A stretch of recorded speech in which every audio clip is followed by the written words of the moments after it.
जब कोई बात बिगड़ जाए, जब कोई मुश्किल पड़ जाए। मेरा नाम इंस्पेक्टर शेखर है। हाँ मेरे हाथों में एक अजीब सी बीमारी है। अपने अपने फील्ड की दो प्रमुख हस्तियां रहे अभिनेता विनोद खन्ना और डायरेक्टर महेश भट्ट ने 3 बार साथ काम किया था। 1979 में आई फिल्म लहू के दो रंग, 1990 में आई जुर्म और 1992 में आई फिल्म मार्ग में। और कहने की जरूरत नहीं कि इन तीनों ही फिल्मों ने बॉक्स ऑफिस और ऑडियंस पर काफी इम्पैक्ट डाला था। लेकिन हमें ये भी नहीं भूलना चाहिए कि विनोद खन्ना की जिंदगी तबाह करने का जितना जिम्मेदार ओशो को माना जाता है, उतना ही महेश भट्ट को भी माना जाए तो गलत नहीं होगा। क्योंकि विनोद खन्ना की ओशो जर्नी के पीछे सबसे बड़ा हाथ डायरेक्टर महेश भट्ट का ही था। महेश भट्ट ही वो शख्स थे जो विनोद खन्ना को ओशो के पास लेकर गए थे, जिसके बाद विनोद खन्ना ने अपना बनाया करियर और घर बार सब कुछ छोड़ दिया था। हालांकि विनोद खन्ना जिस शांति की तलाश में अपना घर परिवार करियर छोड़कर ओशो के पास गए थे, वो उन्हें कभी नसीब नहीं हुआ। वैसे महेश भट्ट अपनी सफाई में बताते हैं कि एक बार वे विनोद खन्ना को लेने अमेरिका गए थे, लेकिन विनोद खन्ना तब पूरी तरह बदल चुके थे। हालांकि 1985 में जब विनोद खन्ना अमेरिका से मुंबई लौटे तब महेश भट्ट ही उनसे सबसे पहले मिले थे, जिसके बाद साथ बैठकर दोनों ने रात भर खूब शराब पी थी। बता दे विनोद खन्ना ने तब मुकुल आनंद की इंसाफ फिल्म से कमबैक किया था, जो कि 1987 में रिलीज हुई थी। और फिर महेश भट्ट ने भी तब उन्हें लेकर 2 फिल्में बनाने का ऐलान किया था, जिसमें पहली थी जुर्म और दूसरी थी प्रेम धर्म। हालांकि फिर कुछ वजहों से महेश भट्ट ने तो जुर्म फिल्म को टाइम पर बना पाए और ना ही प्रेम धर्म को बना पाए, क्योंकि जुर्म जहां 1990 में रिलीज हुई थी, वहीं प्रेम धर्म 1992 में जाकर रिलीज हुई थी, वो भी मार्ग टाइटल से। लेकिन आज हम बात करेंगे 13 जुलाई 1990 को आई फिल्म जुर्म की।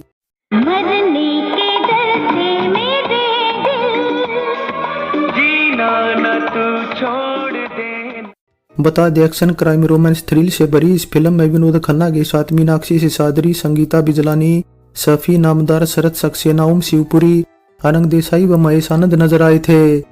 ऐसे में करीब 1.25 करोड़ के बजट में बनी जुर्म फिल्म 2.25 करोड़ रुपए के करीब कमाई करते हुए सेमी हिट रही थी। जुर्म फिल्म की कहानी और डायलॉग सलीम खान ने तैयार किए थे और ये 1987 में आई एक American film someone to watch over me का रीमेक थी, जबकि कुछ सीन 1985 में आई एक और अमेरिकन फिल्म द विटनेस से भी इंस्पायर्ड थे। जैसे कि ये सीन जिसमें संगीता बिजलानी पुलिस स्टेशन में एक करप्ट पुलिस अफसर को आइडेंटिफाई करती है। ये सीन दरअसल डायरेक्ट हैरिसन फोर्ड की फिल्म द विटनेस से कॉपी किया गया था। हालांकि फिर बताया जाता है कि बाद में सलीम खान और डायरेक्टर महेश भट्ट के बीच पैसों को लेकर झगड़ा हो गया, जिस वजह से सलीम खान का पूरा परिवार महेश भट्ट के खिलाफ हो गया। इसके अलावा मीडिया में कुछ ऐसी भी खबरें हैं कि सलमान खान ने इसी वजह से कसम खाई थी कि वे कभी महेश भट्ट की फिल्म में काम नहीं करेंगे। इस तरह सलमान खान अपनी ये कसम आज भी निभा रहे हैं और उन्होंने कभी महेश भट्ट के साथ तो क्या उनके विशेष प्रोडक्शन बैनर के अंडर भी किसी फिल्म में काम नहीं किया है। प्रोड्यूसर मुकेश भट्ट ने स्टारडस्ट मैगजीन को दिए अपने एक इंटरव्यू में बताया कि जुर्म फिल्म की शूटिंग 1988 में शुरू हुई थी और इसे 6 महीने में बनकर तैयार हो जाना चाहिए था, लेकिन विनोद खन्ना की वजह से फिल्म 2 साल डिले हो गई, क्योंकि विनोद खन्ना ने बार बार ज्यादा फीस की डिमांड करके कोई 32 शिफ्ट की शूटिंग कैंसिल कर दी थी और फिर बाद में तो उन्होंने डबिंग करने से भी मना कर दिया। इसलिए उन्हें अपने भाई महेश भट्ट को 500 रुपये रिश्वत देनी पड़ी ताकि वे विनोद खन्ना को मनाकर डबिंग पूरी करवा दें। हालांकि विनोद खन्ना को जब मुकेश भट्ट की बताई इन बातों का पता चला तो उन्हें बहुत गुस्सा आया और उन्होंने स्टूडियो जाकर महेश भट्ट को 3-4 थप्पड़ जड़ दिए।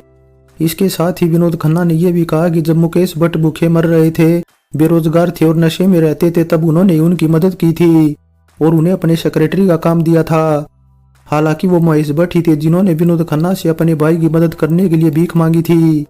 लेकिन फिर 90 का दशक आते आते जब दोनों भाई अपने पैरों पर खड़े हो गए, तब उन्होंने मेरे साथ गंदा खेल खेला, क्योंकि एक तरफ मुकेश भट्ट जहां उन्हें फीस के बकाया पैसे देते, तो वहीं दूसरी ओर महेश भट्ट उसी दिन आकर अपने दिवालिया होने की बात कहकर सारे पैसे वापस ले लेते थे। बस इसलिए जब मुकेश भट्ट ने प्रेस में विनोद खन्ना की आलोचना की तो विनोद खन्ना ने पहले तो इसे नजरअंदाज किया, मगर बात जब हद से ज्यादा बढ़ गई तो उनसे रहा नहीं गया। हालांकि भट्ट भाइयों ने भी तब विनोद खन्ना के सभी आरोपों को नकार दिया था।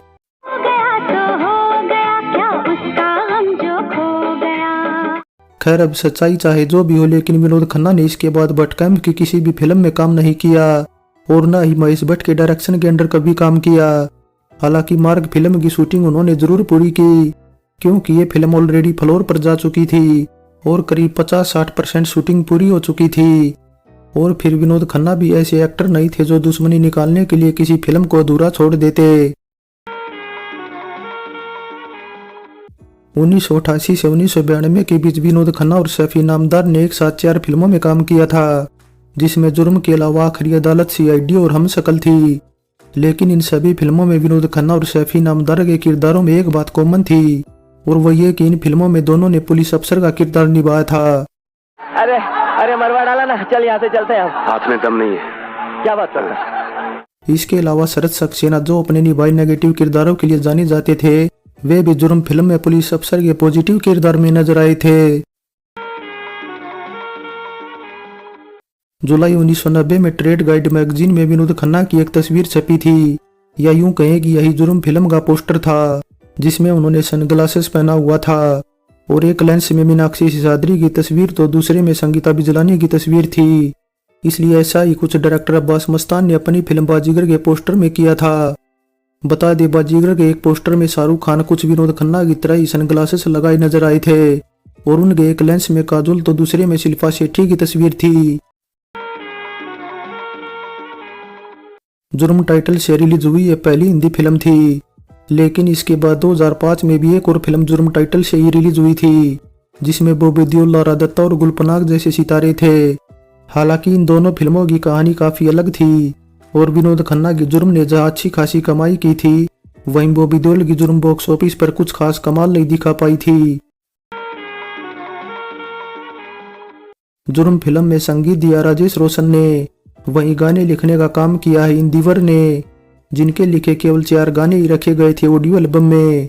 हम दो हमारे हो दो, पास आने से मत रोको। बता दे, ऑडियो एल्बम फिल्म की रिलीज से कोई 9 महीने पहले नवंबर 1989 में लॉन्च हुई थी और इसके 4 गानों में से एक गाना जब कोई बात बिगड़ जाए सुपरहिट रहा था। बता दी, ये गाना कुमार सानू और साधना सरगम ने गाया था और ये पीटर पाल और मैरी के 1963 में गाए 500 माइल से कॉपी किया गया था।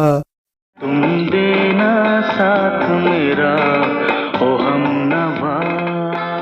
इसके अलावा मोहम्मद अजीज और आशा भोसले का गाया मरने से मेरा दिल गाना भी इंस्पायर्ड था मडोना के गाए ला इसला वो नीला गाने से। और यही नहीं बल्कि फिल्म के कई सीन में इस्तेमाल हुआ बैकग्राउंड म्यूजिक भी हॉलीवुड की film Rambo first blood part 2 से उठाया गया था।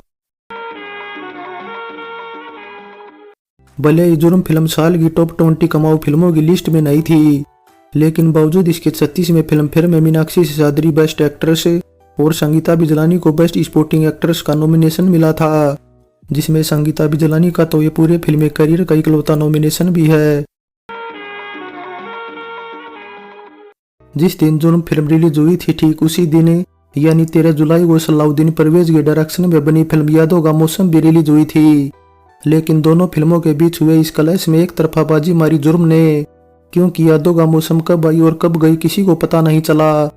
फाइनली जुर्म एक शानदार थ्रिलर फिल्म है, जिसमें विनोद खन्ना भले ही थोड़े बूढ़े दिख रहे हों, लेकिन उन्होंने अपना किरदार बहुत अच्छे से निभाया और उनके एक्शन तो है ही लाजवाब। वैसे अगर गौर करें तो पुराने दिग्गजों में तब धर्मेंद्र, अमिताभ बच्चन और शत्रुघ्न सिन्हा ही थे जो कि विनोद खन्ना की तरह एक्शन फिल्में किया करते थे, वरना मिथुन दास, संजय दत्त, सनी देओल और गोविंदा जैसे सितारों ने उन्हें रिप्लेस कर दिया था। वैसे जुर्म फिल्म में अनंग देसाई ने भी खलनायक के तौर पर शानदार काम किया है और इसके बाद वे बॉलीवुड में कई और अच्छी भूमिकाओं के हकदार थे, लेकिन इसके बाद उन्हें इस तरह के रोल नहीं मिले, जिससे उन्हें टीवी की दुनिया की ओर रुख करना पड़ा। तुम तो सिर्फ मारने की धमकी देते हो शेखर, मैं करके दिखाता हूँ। सो जुर्म फिल्म पर हमारी ये पेशकश कैसी लगी नीचे कमेंट कर बताएं। अच्छी लगी है तो लाइक करें और चैनल को सब्सक्राइब करें। सो चलते हैं, फिर मिलेंगे एक और नई वीडियो के साथ।